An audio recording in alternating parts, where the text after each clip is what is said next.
প্রথমেই সবার আগে যার নাম আসে মারিয়াম, যার আলোচনা কোরআনের পৃষ্ঠায় পৃষ্ঠায় পাড়ায় পাড়ায় সূরায় সূরায় রয়েছে, বিভিন্ন জায়গায় জায়গায় আল্লাহ তাআলা করেছেন। সেই মারিয়াম তিনি হলেন গোটা পৃথিবীর কিয়ামত পর্যন্ত আগত আমাদের সকল মা বোনদের জন্য সবচেয়ে উজ্জ্বল উদাহরণ, সবচেয়ে উজ্জ্বল দৃষ্টান্তগুলোর একটি।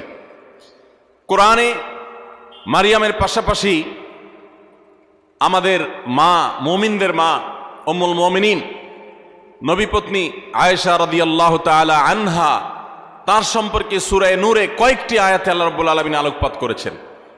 আমরা অনেকে জেনে থাকব আয়েশা রাদিয়াল্লাহু তাআলা আনহার চরিত্রে কালিমা লেপনের অপচেষ্টা এবং ঘৃণ্য কর্ম করেছিল মুনাফিকরা। আল্লাহ রাব্বুল আলামিন তার পুততা, পবিত্রতা, তার সতীত্ব এবং তার ব্যাপারে যে মিথ্যা অপবাদ দেওয়া হয়েছে, সেই মিথ্যা অপবাদ এবং ষড়যন্ত্র সম্পর্কে কোরআনে কারিমে অনেকগুলো আয়াত নাজিল করেছেন।